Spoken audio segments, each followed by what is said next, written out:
A Fondo, con Paco Ramírez.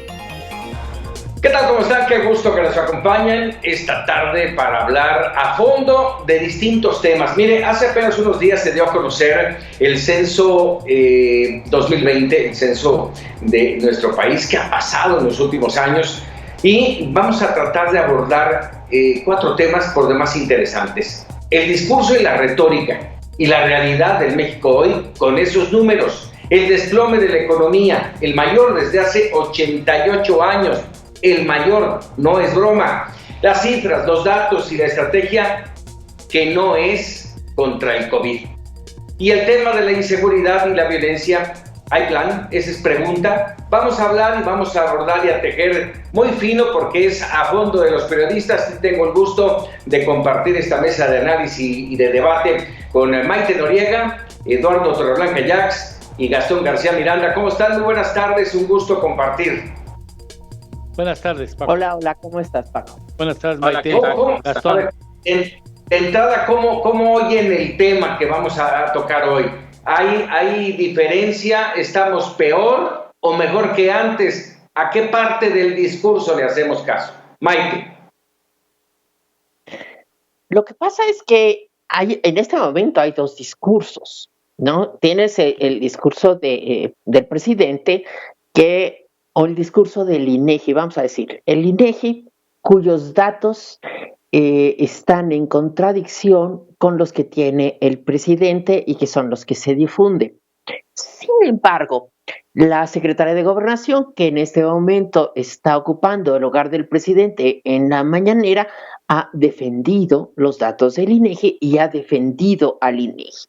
Y aún más, Ricardo Monreal Ávila, es senador, se reunió con la gente del INEGI y mandan un comunicado de prensa y mandan la versión estenográfica en la que dice que, que los datos del INEGI son fundamentales para los senadores, han sido fundamentales para los legisladores, para las políticas públicas. Este es el discurso. Todavía no vemos de qué manera los datos que ha dado a conocer el INEGI se han convertido en políticas públicas, por lo menos en los últimos 2 años. Tal vez desde antes se han sido ignorados y tampoco han servido para definir políticas públicas. Pero en este caso nos damos cuenta que hay 2 discursos. El de las personas allegadas al presidente, y uno puede ser doña Olga Sánchez Cordero, que funge como mañanera, ella es la mañanera ahorita, y el senador Monreal, que es allegado y que además es de verdad una minoguana del señor presidente, el que defiende también al INEGI, en contra del presidente cuya visión de la realidad se empeña en contradecir a la realidad que manifiestan los científicos con números y datos. Así es. A ver, un primer punto de vista, Gastón. Bueno, coincido, aunque le agregaría un tercer elemento para este punto. Es el discurso presidencial, es el discurso del INEGI, pero también es el discurso de quienes desde los medios hemos dedicado mucho tiempo a observar muchos de los discursos y también tener una propia visión, y en algunos casos sí ha habido una obsesión por derrumbar o por desbarrancar ciertos discursos oficiales, de manera que al emerger este resultado del censo de 10 años de evolución de un país como es México, viene justamente a entrar como un cuchillo en mantequilla a romper esta polarización que estamos viviendo justamente en este ir y venir de cifras y en este duelo de datos que, dicho sea de paso, a quienes observamos cotidianamente y nos dedicamos a la investigación, nos sirve mucho. Y finalmente el INEGI es una entidad ampliamente reconocida como una fuente confiable. ¿Por qué? Porque su metodología es a partir de la ciencia y la técnica científica para la obtención de datos, y son mediciones muy precisas que nos sirven a muchos de nosotros justamente para obtener una visión lo más objetiva posible, alejada de tentaciones ideológicas o de impulsos políticos que pudieran haber por ahí. Entonces, creo yo que viene en un momento adecuado para romper un poco esta polarización y ubicarnos en el punto justo en terrenos como la economía, como la educación, como salud y varios otros elementos que nos sirven muy bien de parámetros y nos coloca justamente donde nos encontramos. A ver, pero esta parte que dices es muy interesante, Gastón. Ahí difiere un poco de ti, porque ¿qué tanto de estas cifras importantes que arroja el censo verdaderamente llegan a los mexicanos? ¿Les interesan, les llegan, las analizan y ubican? ¿Verdaderamente llegan, Eduardo? Pues mira, desafortunadamente hemos dejado de invertir en educación y lo vemos en las calles y lo vemos con el nivel de contagio que presenta nuestro país, que es uno de los más escandalosos a nivel mundial. Y en ese sentido, pues sí, evidentemente a un municipio alejado en Oaxaca o en Chiapas, posiblemente los datos no les digan absolutamente nada, pero deben de decirle y mucho a quienes tienen en sus manos, sobre todo quienes tienen en sus manos la posible aplicación de políticas públicas, como decía Maite. Yo creo que el INEGI es una institución que seria, responsable, con un gran prestigio, como lo dice Gastón, incluso con aplicación de metodologías internacionales reconocidas y avaladas internacionalmente. Es una parte fundamental del quehacer económico y social en este país, porque son cifras que finalmente desmenuzan con claridad cuál es la situación en muchos campos, entre ellos la economía. Para entender la economía es fundamental el INEGI. Sí, para entender la economía y para quienes quieren entender la economía, pero para quienes viven el día a día, quienes lo vivimos así día a día, pues pasan de noche. A ver, yo quisiera aquí, ya enfocamos más o menos el tema. A lo largo de los 2 últimos años hemos oído que gracias al neoliberalismo este país estaba peor, hoy está mejor. ¿De qué ha culpado el presidente? ¿De qué se ha culpado a los neoliberales de lo que está ocurriendo en el país? Sistema de salud, por ejemplo, ¿sí? Se cambió un sistema de salud, se creó un INSABI. ¿Hoy estamos mejor o estamos peor, Mike? El problema es el discurso. El problema es que nos hicieron creer que se había creado un nuevo sistema de salud, cosa que es falsa. No se ha creado un nuevo sistema de salud.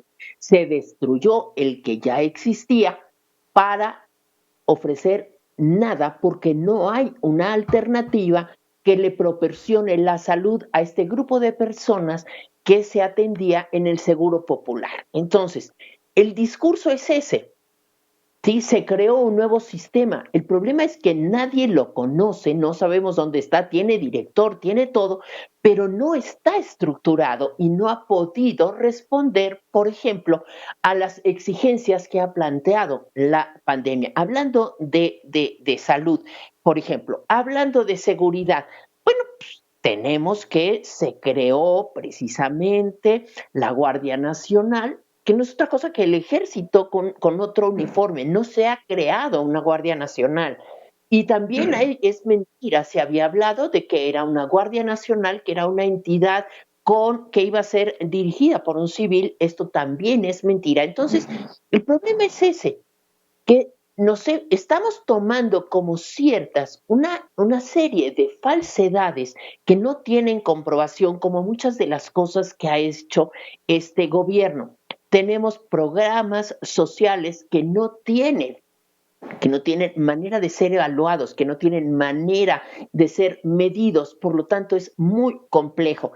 ¿Cuál es la seguridad que tenemos con el INEGI? Si yo en el INEGI me quiero meter a la base de datos, puedo saber cuántas entrevistas se hicieron. En los datos que da el gobierno, los otros datos que tiene el gobierno, no existen las bases de datos que permitan confirmarlos. Entonces, estamos hablando de una serie de falsedades o supuestos contra una serie de datos comprobables. A lo mejor pueden ser perfectibles, la metodología, pueden ser perfectibles muchísimas cosas, pero hay una realidad científica que es comprobable. Y aquí estamos hablando sobre una realidad que no es comprobable y que además está basada en una serie de falsedades que se asumen como certezas y que tergiversan y enrarecen el ambiente. Así es, Gastón. Fíjate que esta reiteración de este discurso que bien refiere Maite provoca en los seguidores del gobierno que se convierta en una mentira en verdad. Y bueno, yo he tenido la oportunidad de seguir muy de cerca las conferencias matutinas ya durante bastante tiempo y hay una recopilación de afirmaciones a estas a las que se refiere Maite y que tiene que ver con que el neoliberalismo es el responsable del pésimo sistema de salud, porque esos es los términos que usa, de la falta de especialistas, médicos especialistas, porque se les llamó ninis, porque se les denostó, de la caída de la economía, de la inseguridad. El neoliberalismo provoca las inundaciones en Tabasco, el desempleo, la caída de Pemex y la caída de la Comisión Federal de Electricidad son producto del neoliberalismo. ¿Y qué pasa? Incluso hasta el PIB. ¿Y qué pasa con el censo del INEGI? Justamente te viene a decir, a ver, vamos a ponernos de acuerdo. ¿Qué está pasando con estas afirmaciones que tú me dices? No es el país en decadencia que tú estás pintando, ni la catástrofe que nos dibujas día con día desde un atril presidencial. ¿Por qué? Porque, por ejemplo, en educación estábamos hablando que ya hay más personas que tienen acceso o asistencia escolar en una proporción importante. Y si hablamos de participación económica, en 2000 hablamos casi del 50% de participación, cuando hoy en 2020 hay 62% de participación de la población. Y esto mucho tiene que ver con que las mujeres se incorporaron a esta actividad y en 2000 eran 29.9, prácticamente 30 de cada 100 mujeres en la actividad económica, contra 33.3 en 2010 y 49% de las mujeres integradas en 2020. Todos son cifras y lo mismo si nos vamos al análisis del agua, al análisis de la electricidad, que hoy prácticamente todos los mexicanos tienen acceso a ella, contrario a lo que vivíamos hace justamente 20 años, y que si siguiéramos la retórica presidencial, pues ahorita estaríamos afirmando que no era cierto y que esto no era posible, cuando aquí se está viendo una fotografía fiel de cómo ha evolucionado y cómo así ha habido un desarrollo, lo que en mi opinión derrumba el discurso presidencial. Sí, ahora, independientemente de los otros datos de los que hemos hablado y del discurso presidencial, también tiene que ver. Podemos tener los mismos datos, pero la interpretación y el tratar, déjenme decirlo así, el tratar de llevar y de utilizar esos datos para llevar agua a su molino es lo que marca la diferencia. Podemos decir que la economía está muy bien tomando determinados datos con tiempos, en fin, y podemos decir que la economía está muy mal tomando otras mediciones, Eduardo. O las mismas incluso, Paco. El presidente se comprometió, el ahora presidente se comprometió a entregar a una nación que creciera 5% promedio anual. Después moderaron el discurso, dijeron que 4%. Bueno, pues 4%, te les puedo decir desde ahorita, podemos afirmar que en la presente administración es probable que el resultado de promedio anual de crecimiento sea de signo negativo, o sea 0, o sea más 0.2%, o sea, es terrible. Decía como aspirante a la presidencia que era mediocre, que era absurdo que México con el potencial que tiene hubiera crecido 2%, 2.1%, ahora ni siquiera se va a crecer. Claro, siempre tendrá la alternativa de decir que fue la pandemia. Se les olvida que en el 2019 ya venía una contracción económica, ¿sí? O sea, el asunto no se le puede atribuir solamente a la pandemia. Y lo que sigue haciendo el presente régimen va a deteriorar más aún el prestigio del país en el extranjero y las cuentas nacionales. Por supuesto, decía que no le interesaba el Producto Interno Bruto porque no mide la felicidad de la gente, de los pobladores. Bueno, pues no hay ningún indicador que sea tan subjetivo como para medir la felicidad de la gente.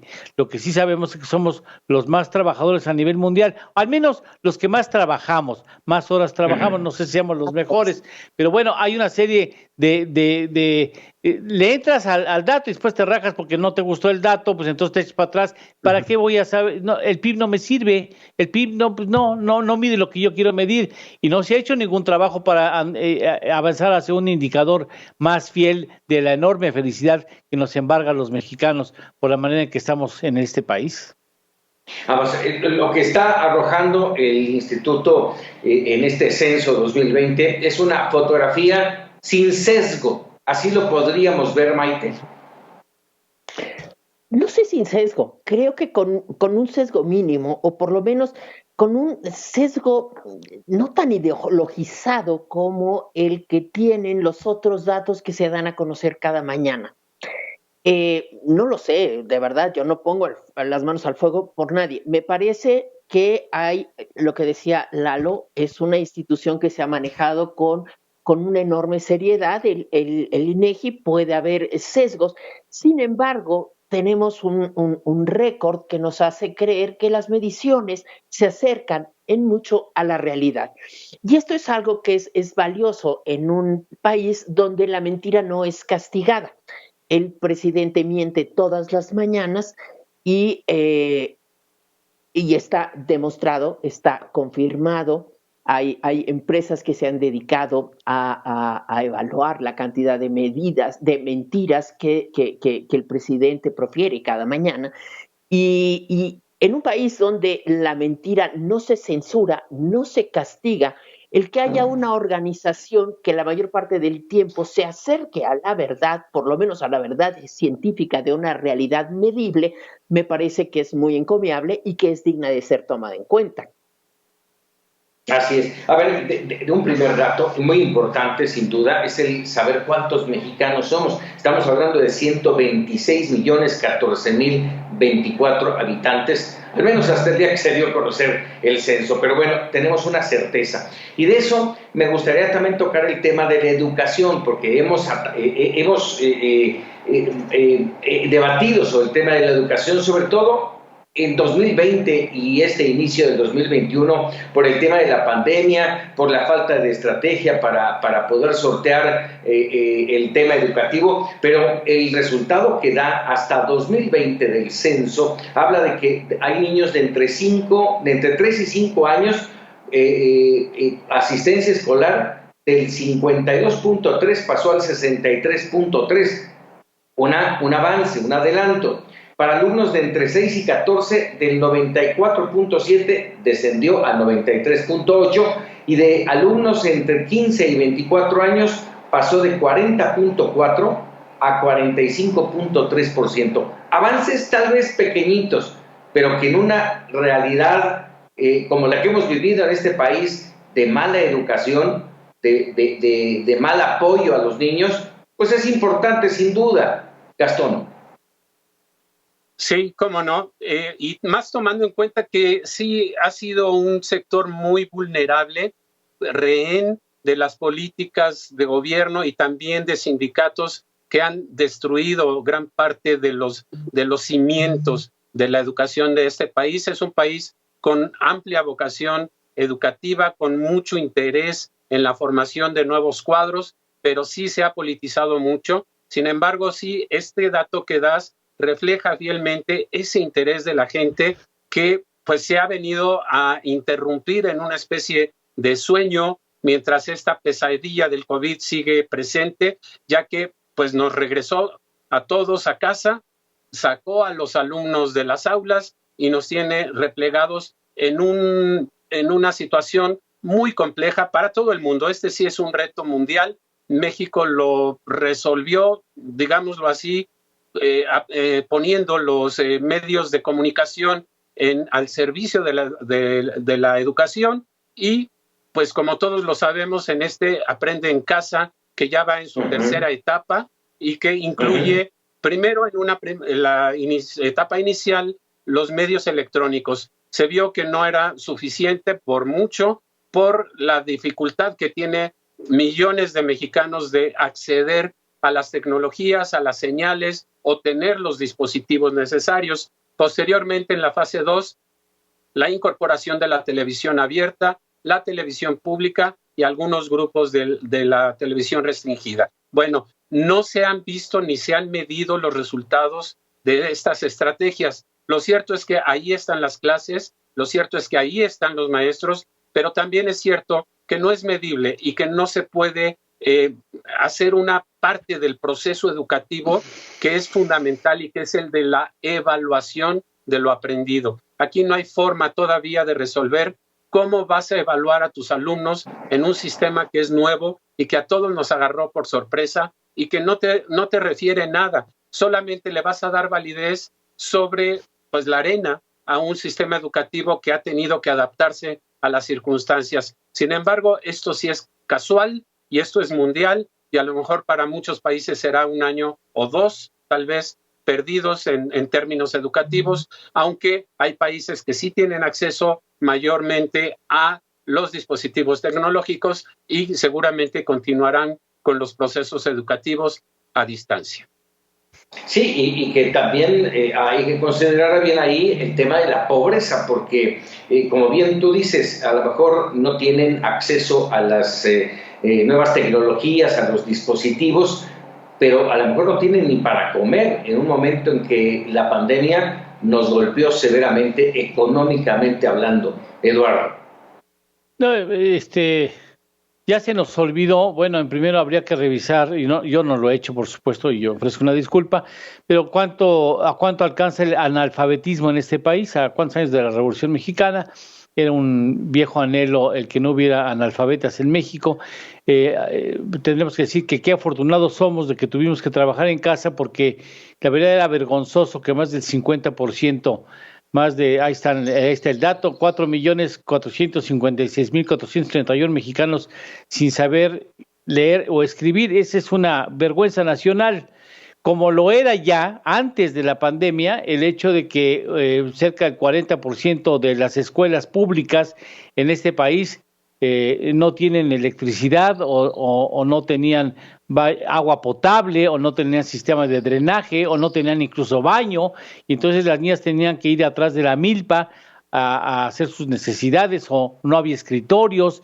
O sea, ya se nos olvida eso, que hay niños que tienen que caminar 1 hora para llegar a clases, o sea, o a escuelas que nada más tienen 2 aulas en donde van todos los años. O sea, son cuestiones que nunca atendimos.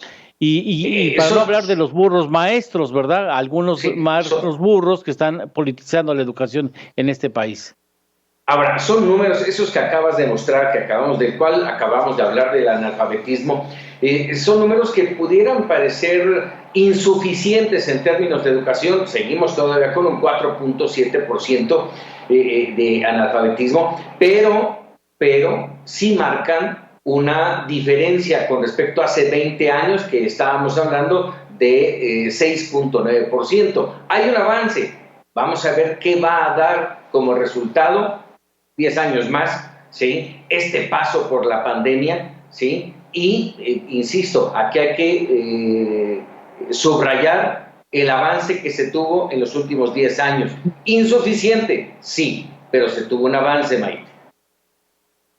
Sí, hay un avance y es insuficiente, es mínimo, pero yo creo que aquí es donde podemos retomar el tema de esta charla, y es el de la realidad contra los datos duros o los otros datos que se nos plantean. Durante décadas o muchos años hemos escuchado hablar de los resultados de la prueba PISA o de la prueba Enlace, de las pruebas que se hacen para evaluar la educación en nuestro país.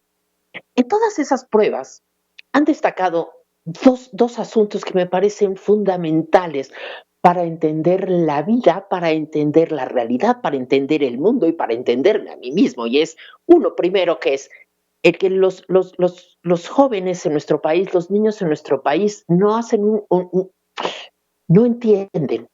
O sea, cuando se ponen a leer, no entienden lo que leen. Y estamos hablando de que tenemos vocabularios muy cortos. Con un vocabulario de 30 palabras, tus ideas son muy cortitas. Puedes ir muy lejos con 30 palabras. ¿Qué es lo que nos ha enseñado? Que tenemos que enseñar a nuestros niños a leer, que tenemos que enseñar a nuestros niños a pensar y a entender lo que están leyendo.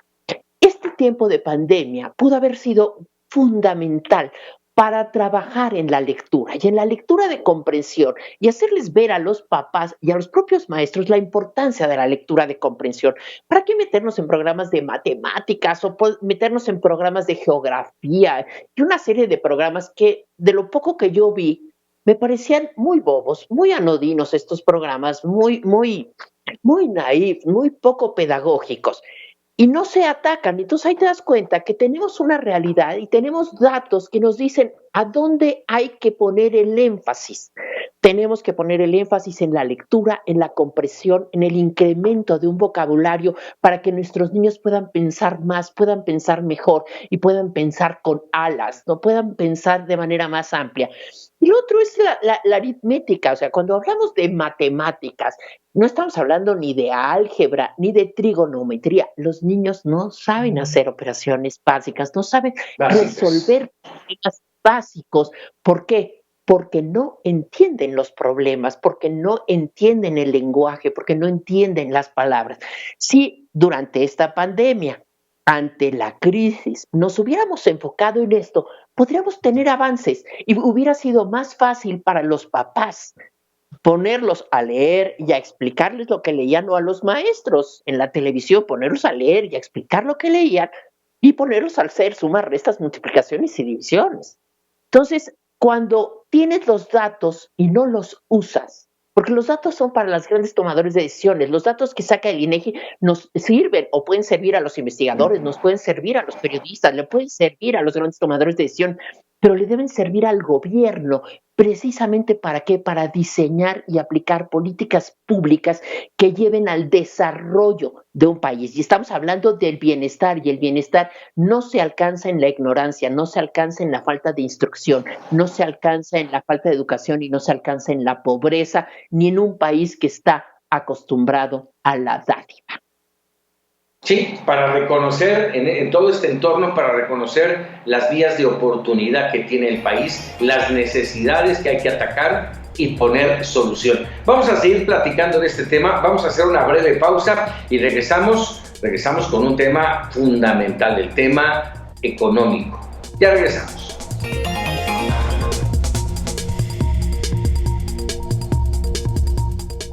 Ya estamos de regreso y vamos a continuar desmenuzando este censo 2020, y uno de los temas es el tema económico, producto de la crisis. Lo hemos venido platicando a lo largo ya de prácticamente 11 meses, generada por la pandemia del COVID-19.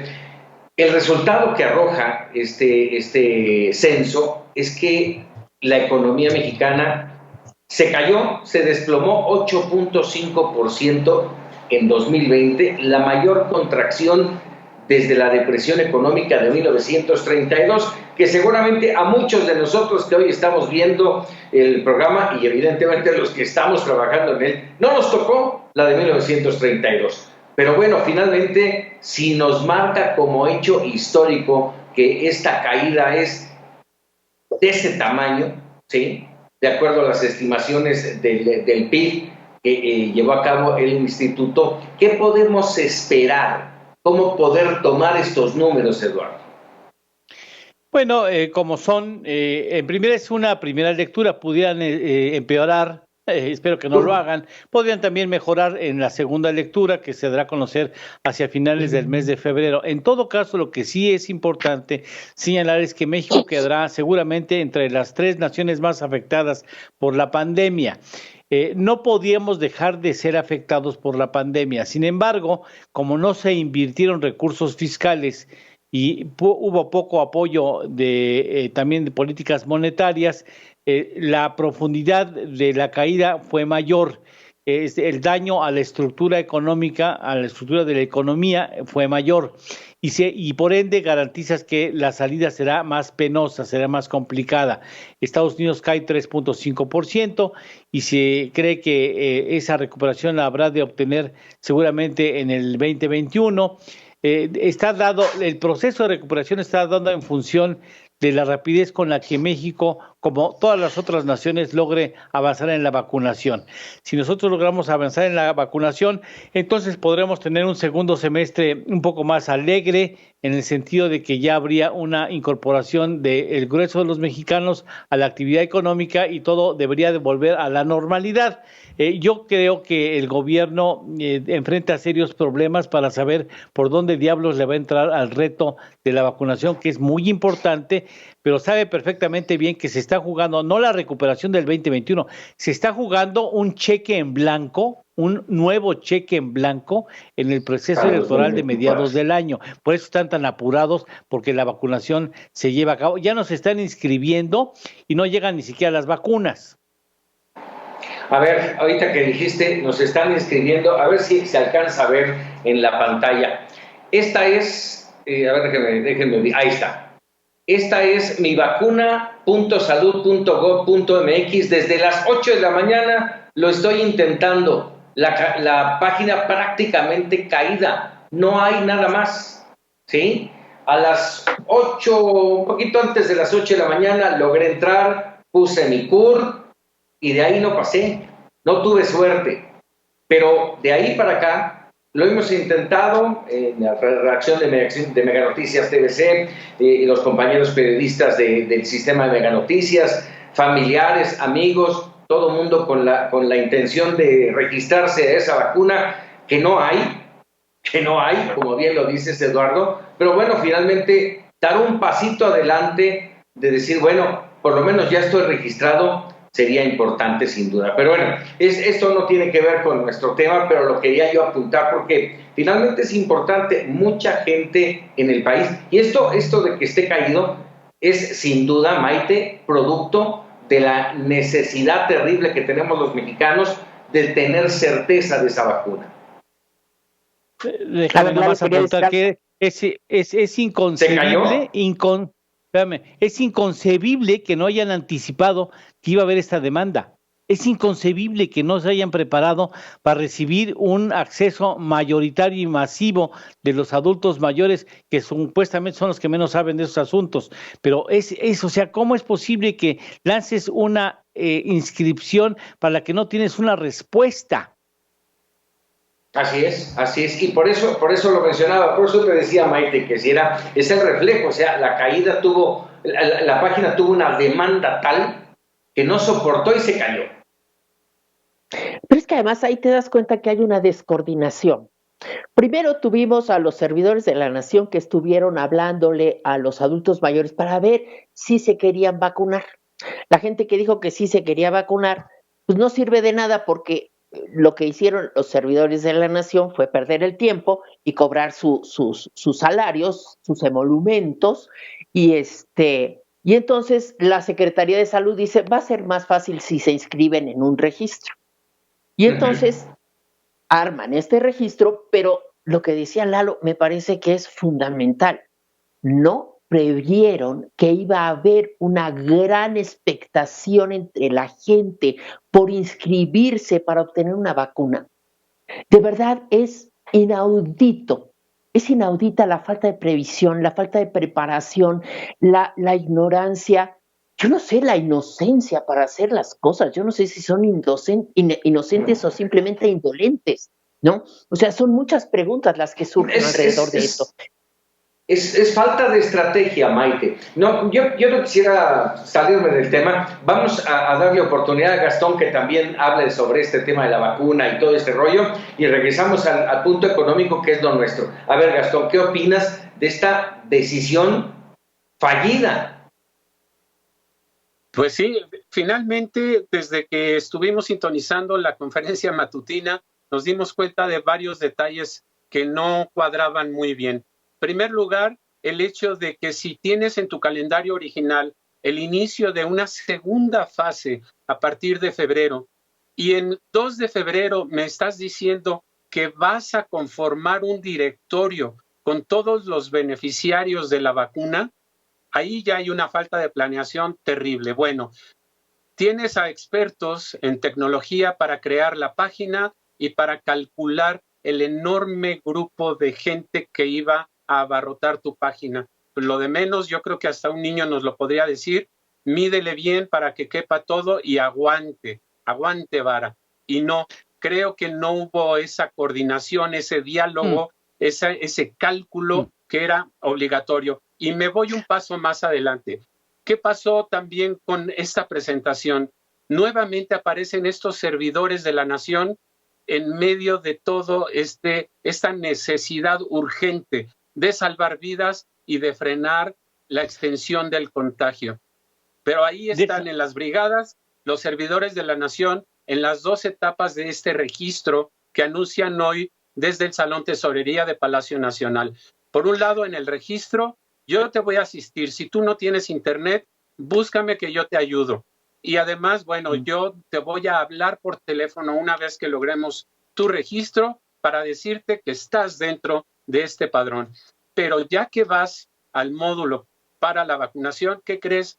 Que yo te voy a recibir para llevarte hasta donde te van a vacunar. Y ahí están, en una función que no es necesaria para este tipo de personas que durante años realizó una actividad proselitista en favor de un movimiento que hoy está en el poder y que es fácil sugerir, adivinar, suponer que están ahí justamente para patrocinar una cuestión que al rato tendremos que agradecerles al gobierno de la República como una cuestión en un contexto además electoral. Así que para mí está muy claro el mensaje y vamos, difícil de creer y difícil de aceptar.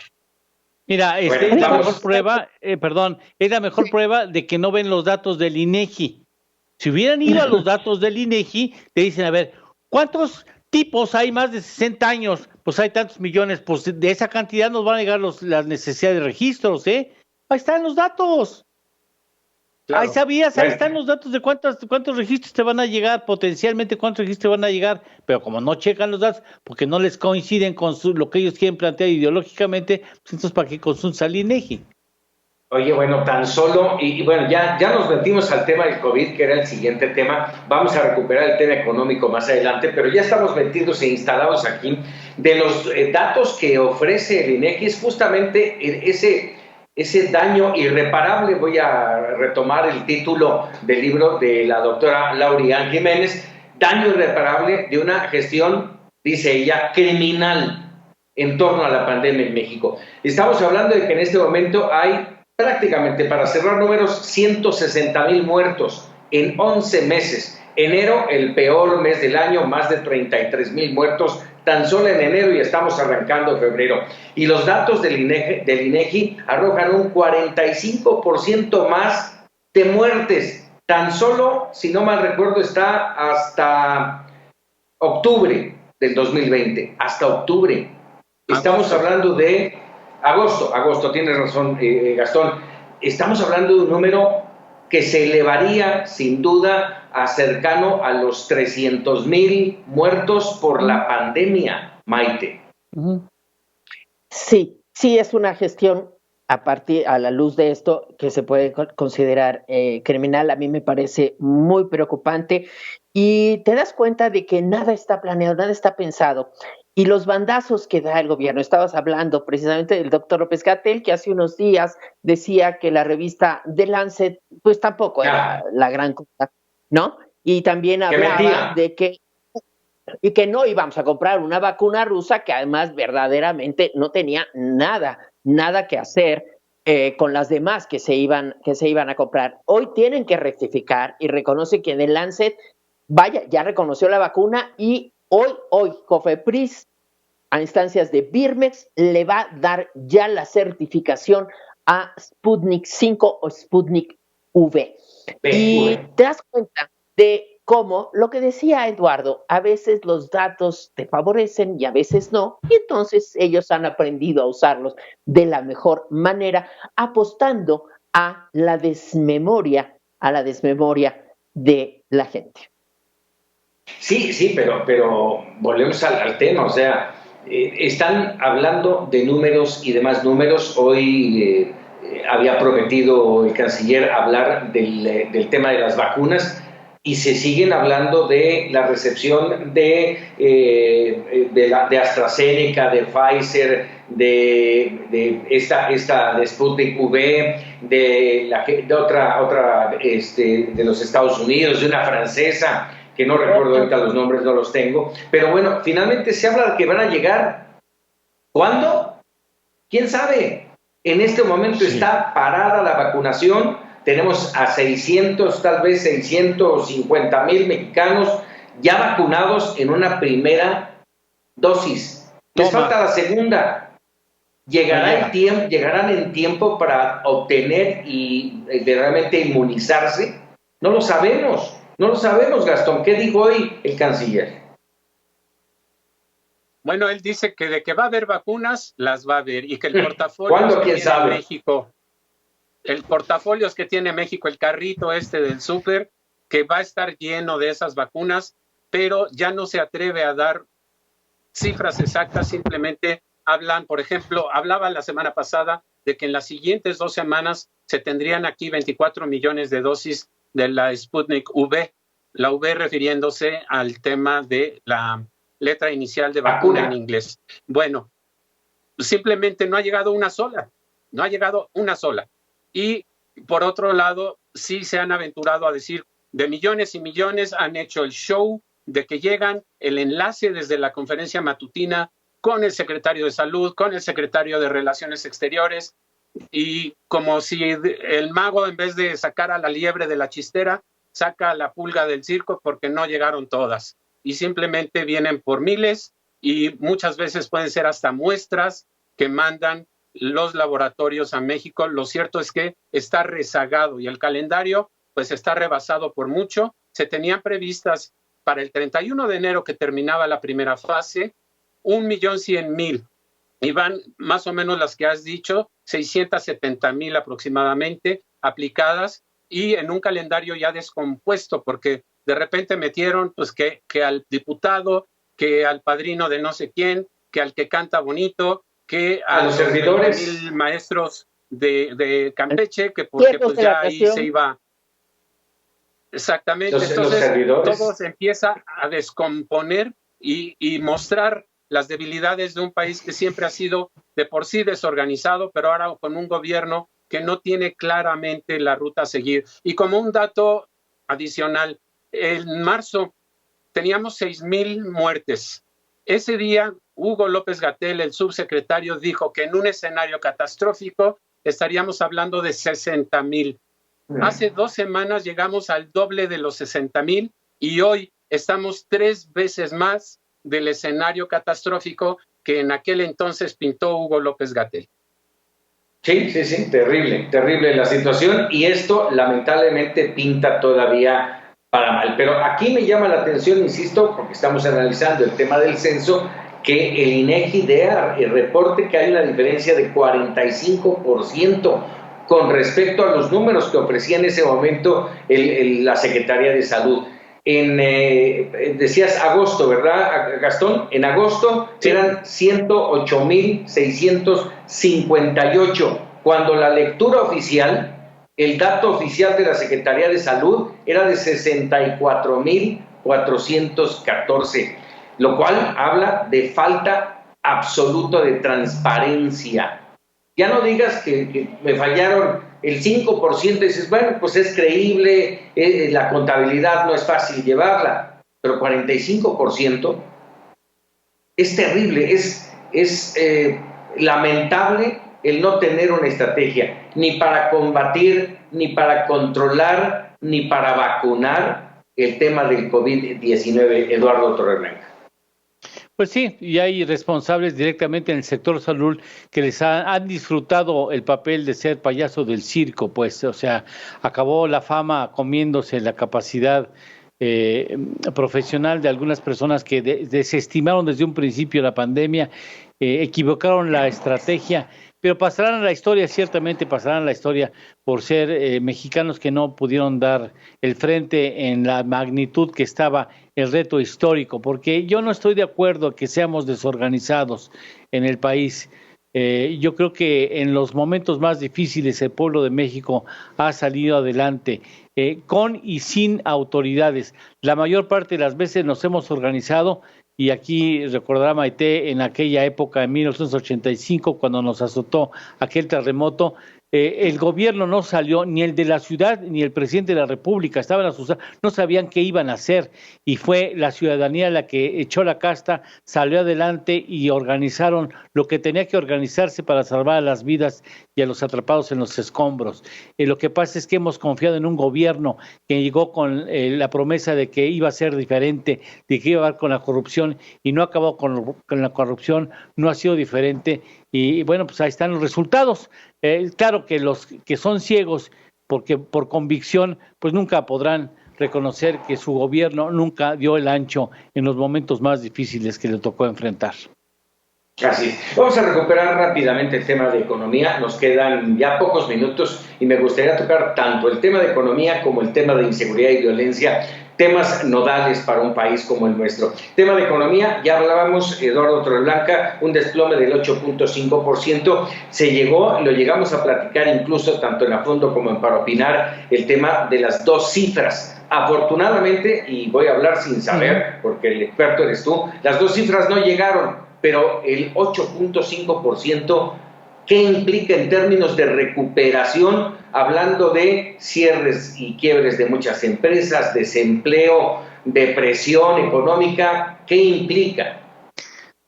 Un daño estructural a la economía que te llevará, en el mejor de los casos, 3 o 4 años en recuperar a donde estábamos en el terreno que ya pisamos en el 2018.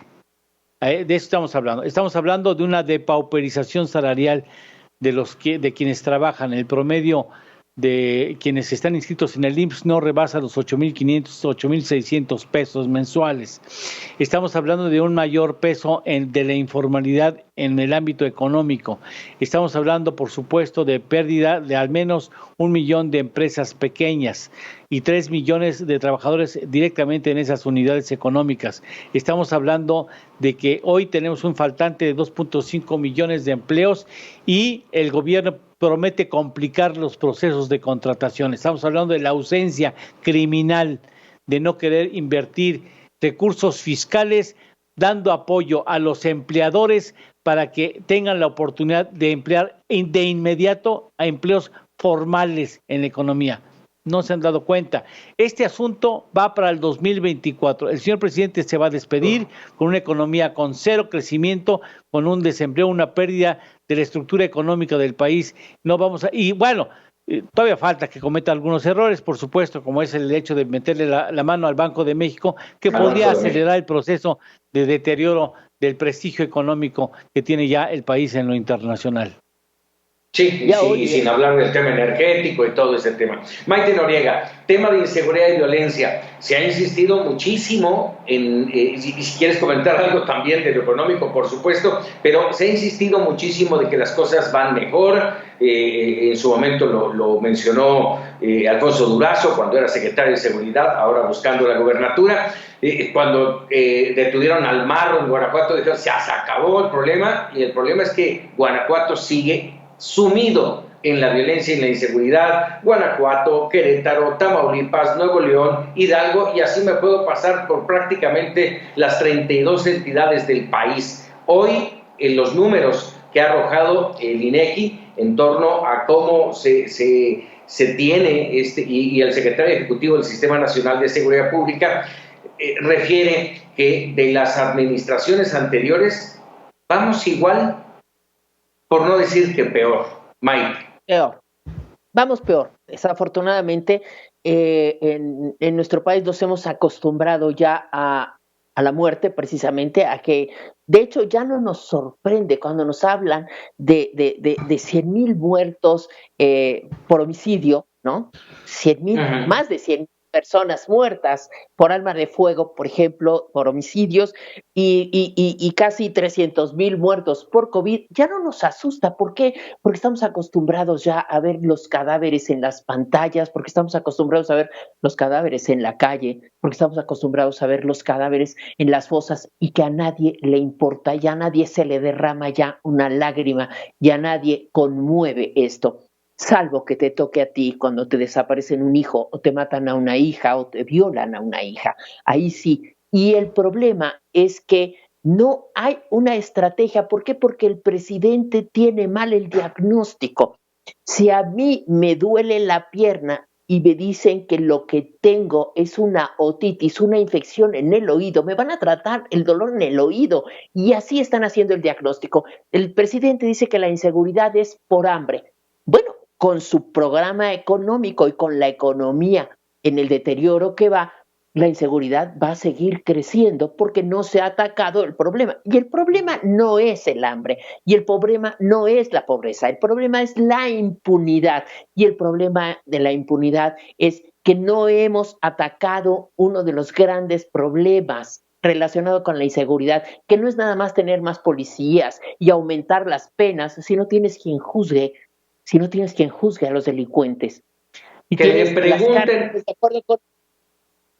Déjame nada más como ejemplo, porque ahorita por lo que dijiste de la impunidad, que le pregunten a las víctimas de Félix Salgado Macedonio, pomposo candidato a la gubernatura de Guerrero, apoyado por Morena, denunciado por más de 3, y que esta situación, no, ya vencieron, ya no existen las denuncias, ya se acabó el tiempo, y el señor sigue siendo candidato. No que no se iba a poder hacer este tipo de cosas, Gastón. No, pero además de este, digamos, decreto de extemporáneo, está la defensa desde el poder público, es decir, desde el atril presidencial y también desde la cúpula de Morena, al decir, bueno, se va a investigar, pero aguas, porque estas acusaciones casualmente se dan justo cuando viene la contienda electoral, y de ahí no lo sacas y se vuelven jueces y parte. No conocen los elementos, no conocen las actas levantadas, no conocen las denuncias, los testimonios, pero sí se atreven a decir que se siembran estos señalamientos justamente para tumbarlos de la candidatura, cuando es desde dentro de Morena. Inclusive ahí hubo un resquebrajamiento porque el hermano de la actual secretaria de la Función Pública era precandidato a esa misma candidatura, a esa misma gubernatura, y pues quedó fuera justamente porque algo deben de verle a Félix Salgado Macedonio, quien cargando toda esta cúmulo de acusaciones está muy tranquilo. Y volvemos a lo que decía Eduardo Torreblanca, es la impunidad lo que más está dañando todos estos procesos. Y es una pena, Paco, Lalo, Maite, porque nos habían dicho que eran distintos y están siendo exactamente iguales o hasta peores en algunos casos, y tendremos gente en los gobiernos que no tiene nada que hacer ahí. Él fue alcalde de Acapulco y fue cuando se desbordó la violencia en el puerto, cuando los cárteles entraron a Acapulco y se acabó el paraíso que era entonces Acapulco. Así que triste el panorama también en lo político, porque al final de cuentas volvieron a ser exactamente la misma cúpula de poder o la misma mafia del poder, nada más con otro color. Inseguridad, violencia, corrupción, impunidad y poder. Ese juego es el que está acabando a este país, lamentablemente. Saqué el tema de Félix Salgado Macedonio, pero ¿cuántos otros funcionarios de la actual administración han sido señalados por corrupción, por falsedad de declaraciones y no se les ha investigado? O al menos se ha dicho que se les investigó y no se les encontró nada. Pero en la realidad, ni uno solo ha sido llevado ante la justicia. Y ese es término que nos lastima, la impunidad. Vamos a hacer una pausa y regresamos a fondo.